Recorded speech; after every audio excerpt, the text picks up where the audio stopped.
Ratchet and Clank, the adventurous Lombax and the scientific robot, defenders of the galaxy, smashers of crates, and collectors of bolts through all manner of crazy quests. And these are adventures that we've primarily enjoyed solo until now, in Ratchet and Clank All for One. Ratchet and Clank are tired.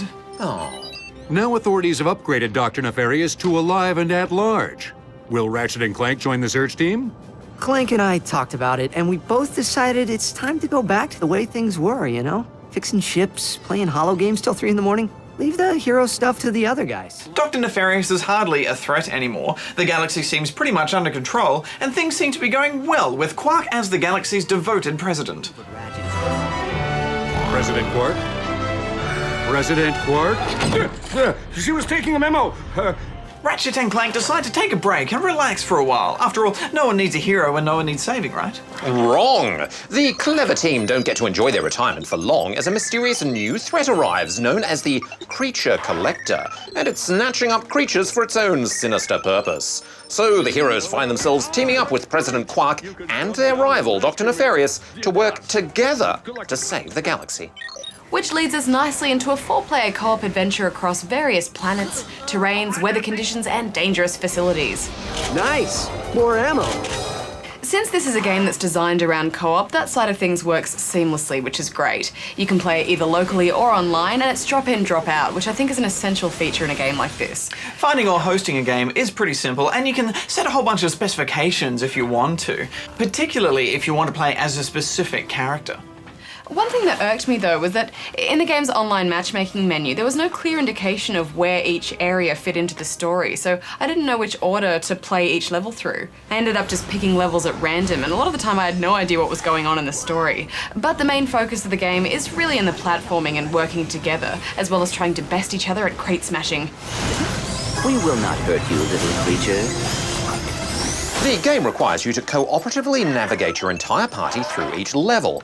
This is done by firing each other across gaps, using a zipline to attach yourself to your partners, cooperatively firing at certain targets, and so forth. However, there is also a competitive element in the collecting of creatures and also bolts, and at the end of each area, it'll let you know who came out on top. It gave me great pleasure to beat you in almost every level, Hex.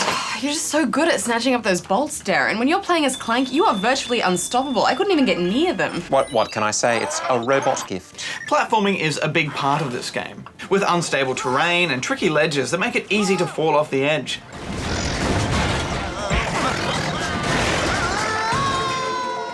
You are revived moments later, but those deaths will count against your rank at the end to see you labelled as a noob if you have the most deaths. You'll also encounter level portals, which are unlocked depending on how many critters you've captured. These will take you into mini challenge zones that often take a few attempts to master the co-op elements. Everyone needs to work together with precise timing to complete the challenges. And if one of you goes down in combat, another member of your party can revive you and save you from death. I appreciate the assistance.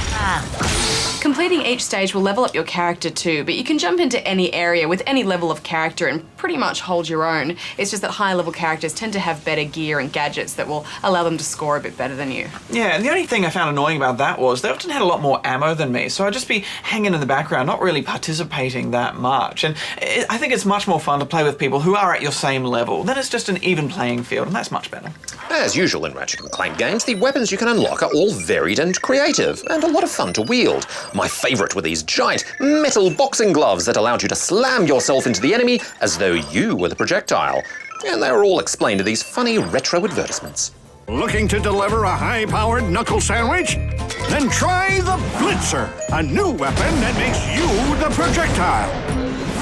While I liked the 4-player co-op, I tend to find it more enjoyable playing with just one other person, because that way you can really communicate and work together. The levels are bright, exciting, and varied with the usual high production value that the Ratchet & Clank series is known for, but I can't say that I really enjoyed this as much as I would have liked to.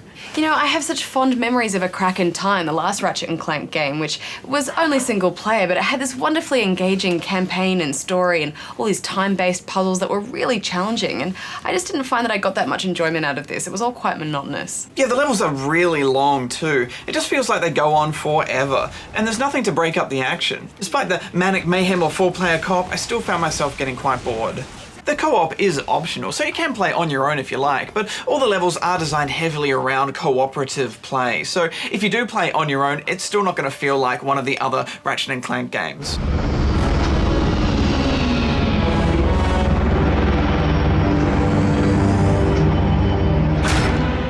But we should wrap this up. Hex, final thoughts? I think my problem with this is that none of the puzzles really required you to think things through. They were just co-op puzzles that required everyone to press a button at a certain time, so it wasn't actually that complex, and that's why I think I didn't find it as engaging as I wanted to. So I'm giving it 6.5 out of 10 rubber chickens. I think I liked it a bit more than you. That fixed camera, took a while for me to get used to though, especially because the right stick is used for weapon select, and I kept doing that when I was actually trying to move the camera, which doesn't move. But I liked the co-op challenges, and I thought online worked perfectly, so I'm giving it 7.5 out of 10 rubber chickens.